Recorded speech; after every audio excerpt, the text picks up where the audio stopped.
Do you read Stephen King? Good news, there's a club for you. The Losers Club. Every Friday, us losers journey through the never-ending wastelands of King's Dominion. We sink our teeth into each of King's novels, dive deep into the lore, and review every adaptation. Even better, we're always having guests over. Thomas Jane, Will Wheaton, Mary Lambert, Mick Garris, the list goes on. So what are you waiting for? Join us as we read on through long days and pleasant nights. It's easy to hear your favorite artist on WFPK from wherever you are. Listen on your smart speaker, live stream from our website at WFPK.org, from Louisville Public Media.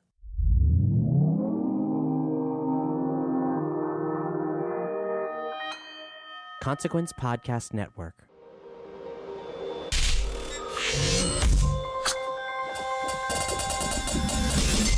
Welcome to another edition of Kyle Meredith With. It's an interview series presented by WFPK Independent Louisville at WFPK.org. Consequence of Sound and the Consequence Podcast Network. Big hello to all of our subscribers. Thank you so much for staying with us every single week. I know we put out a lot of interviews. I always appreciate you checking them out, too. New interviews every Monday, Wednesday, and Friday. Hopefully you get inspired, if you haven't already, to give the series a rating, leave a review.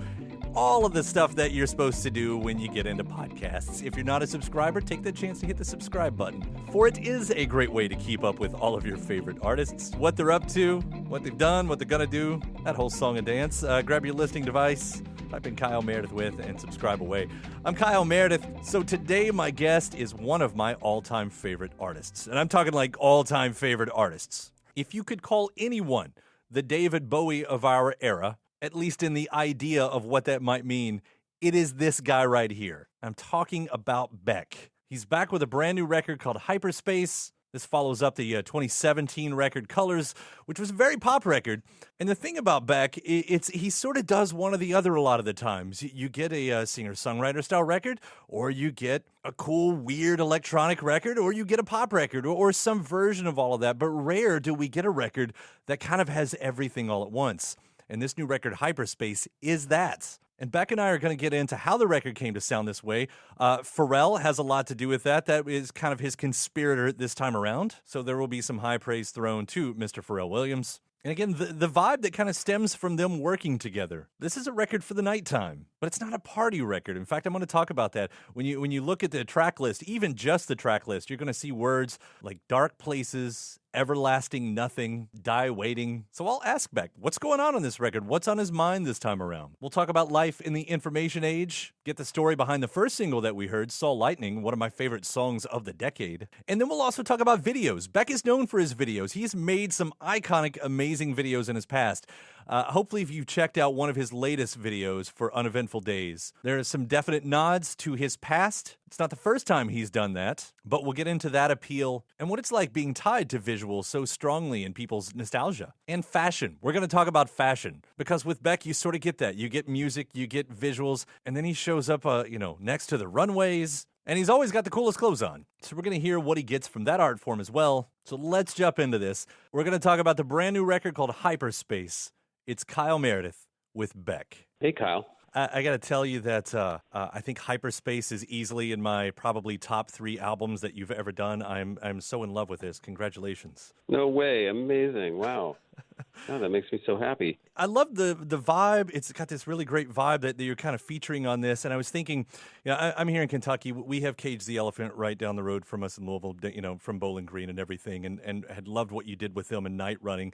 It almost feels like this album, not sound-wise from that song, but it does kind of put me back in that concept of what Night Running is. But the lyrics aren't what I would call the party atmosphere for the nighttime. I mean, when you've got, titles like Dark Places and Everlasting Nothing, I'll ask this broadly. What's going on this record? I don't know. It's weird. This record kind of made itself. I started it with Pharrell, and he kind of helped set the tone.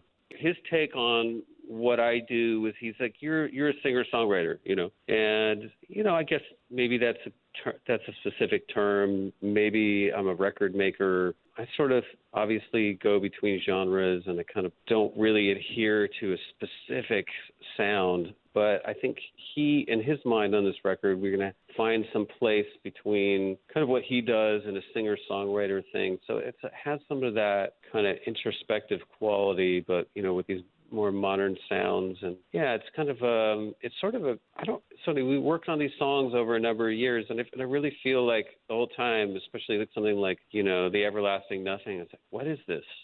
I don't quite know what it is, I can't really define. And there's times, when we're making Loser or Odelay, where I didn't really, sort of in this gray area where I don't really know what it is. And I think in a way that's a good place to be. That's can't quite slot it into anything. And I think this record has some introspective. It's an introspective time in the world. There's a bit of reflection happening, a little soul searching, culturally, politically, personally, maybe. I don't know. There's seems to be a season for that comes around, in a society and a culture.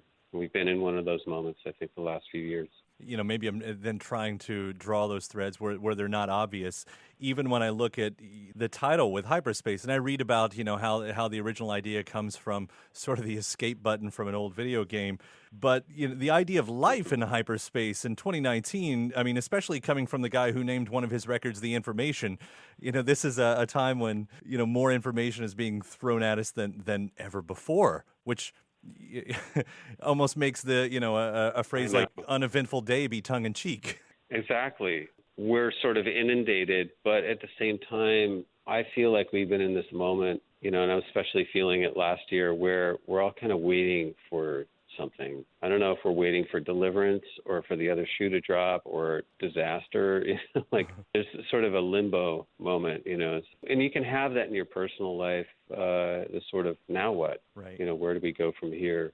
So that song I think speaks to that in a sort of not completely direct way, not in a overly obvious way, but sort of summons that mood of the moment. Does Saw Lightning find itself going down the similar path? Yeah, Saw Lightning was I'd say that was one of the real collaborations with Pharrell. We just sort of built that from the ground up together. And, I was just playing the slide, and then he put a beat, and then I was playing piano, and it's sort of this back and forth, and we made this big mess. And it was just completely spontaneous. There was a day I saw lightning, and I think that has to do with sort of cataclysmic events, whether they're personal or in the culture, and there's sort of those things that wake you up. They're sort of full of anxiety and dread, but also maybe make you appreciate what you have or had as well. You're sort of woken up from the spell of your day-to-day.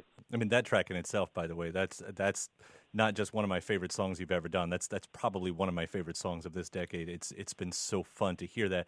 And the balance that you're talking about, how you achieve that, that sound and kind of that the content, it's so well done. Thank you so much. Yeah, collaborators have been a big part of the story, for this record, for the last one with Greg and I sort of wonder, when it says Pharrell, it says also co-written and not just co-produced, and how much does that alter your original vision? Well, I didn't have an original vision other than I want to work with Pharrell, and I want to go out of where I work and my automatic go-to instincts and go into some other place, and then he comes out of where he's living, and he collaborates with so many people. He's really adept and brilliant at finding some middle ground, and I think we were so open with each other that we just defaulted right there. It was almost no work involved, I mean, the uneventful Everlasting Nothing was the first song we did together the first day, and then Saw Lightning was from that first week, and so it was a very natural kind of coming together, and what I love about this kind of collaboration is here's somebody I admire so much, and it requires a kind of surrender, and also surrender to your own kind of sense of comfort where you're in a musical place where you feel like you can just default, and you can't really do that in this situation. I really had to kind of bend and stretch into some other kind of things, and that's where you grow, that's where you find something new, and one of the great things about working with Pharrell, besides his energy and the kind of undefinable quality that he has, which is very, very special, very, very unique, is a sort of affirmation, this sort of confident, positivity, that there's some sort of greater hand involved in all of this. So I don't know. It's always a learning experience working with somebody. And so I feel really fortunate to get to have worked with the people I've worked with. I did love how you called him a master minimalist, because I think that's the perfect way to paint what he does. It's just mind-blowing how he does so much with so little. It's really a magic trick, and it's something I wanted to see up close. And I still, even when you see a master magician in front of you, you don't know how they do it. And I think what it is he has such a deep instinct on what's essential in a song that he can focus right in on that thing, and he doesn't need anything else. Whereas I throw a bunch of ideas, and there's something special in the song, but I wouldn't necessarily be able to define what is the thing that's the most essential. It's in amongst other things. Some people are taking photos in a little square format, and he's taking in a full panorama. Yeah. The big picture. Well, I'll say all of your musical ideas. It makes it really fun for headphone listening, though. All those past records where there's a ton of things happening. It's very onion-skinned in that way, I guess. Well, I hope so.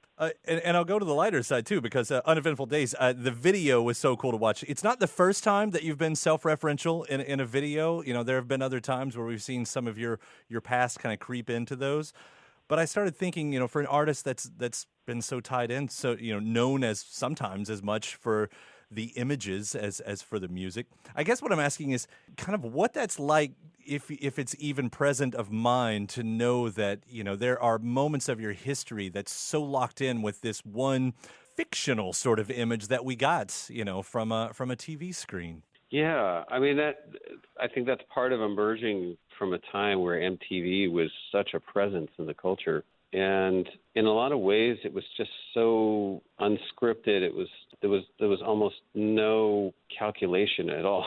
It was so just spontaneously of the moment, and just sort of making things with friends without a lot of thought. Or I think at the time, probably one of the great visual musicians of the time was Bjork, and there was such thought and care put into her visuals. Her visuals were so iconic and realized. My stuff was much more like, hey, I got a camera, and I'll stand over in front of this wall. We'll take a picture. Or let's shoot a video. I got some film in my freezer. I love film, and I think the visual side of music is so important. Like that, the great musicians are all inextricably linked to the music, and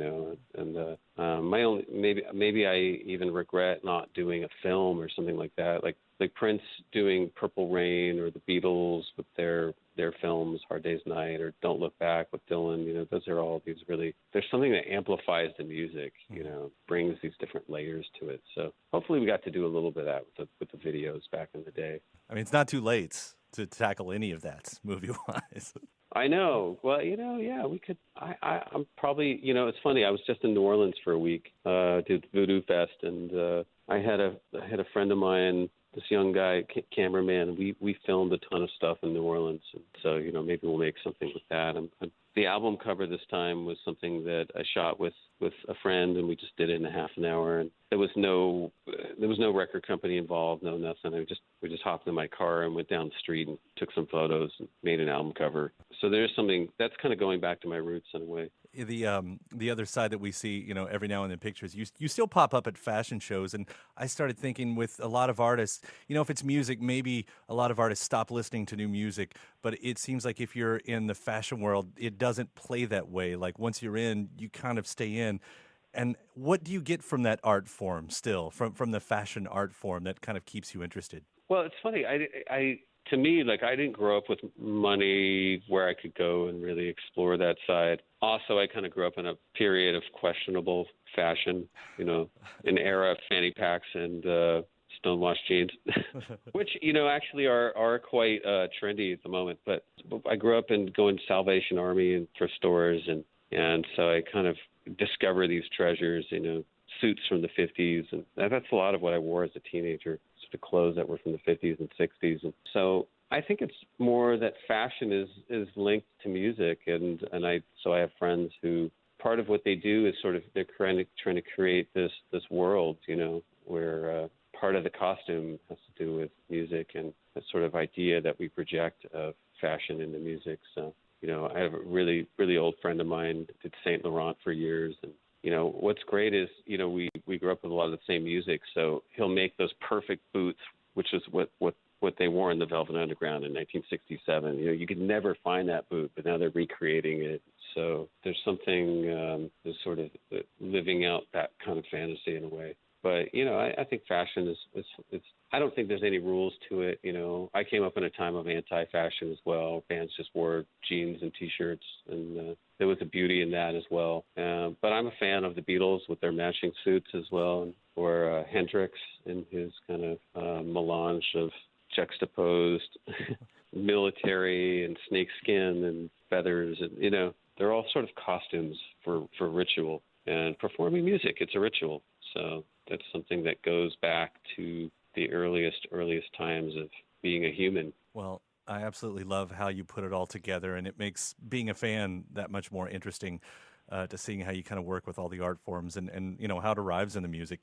I thank you again for the music, for everything you've done, but especially for this new record, Hyperspace. I'm so in love with it. And Beck, it's been such a pleasure talking to you today. Yeah. And I can't wait to see hear these songs live. Yeah, come see us for sure. Absolutely, man. All right. Thanks so much, and take care. Yeah, take care. My eternal thanks. Beck, the new record is called Hyperspace. I cannot thank him enough for the time right there and the music. And to you for checking out the episode as well. Thank you so much. Again, if you're already subscribed, hopefully, you'll leave a comment, give a review, rating, whatever you're inspired to do. If you're not, hit that subscribe button. You can do it anywhere you get your favorite podcast from. That includes iTunes, Apple Podcasts, Spotify, YouTube, Stitcher, Acast, NPR. Just grab your favorite listening device, type in Kyle Meredith with, and subscribe. And after that, you can head to WFPK.org, where I do a show Monday through Friday at 6 p.m. Eastern. It's an hour full of song premieres, music news, anniversary spins, and bonus interviews. That's WFPK.org. Consequence of Sound has your music and film news. You can also find me at Twitter at Kyle Meredith, Facebook/Kyle Meredith. And that does it for another edition. I'm Kyle Meredith. I'll see you next time.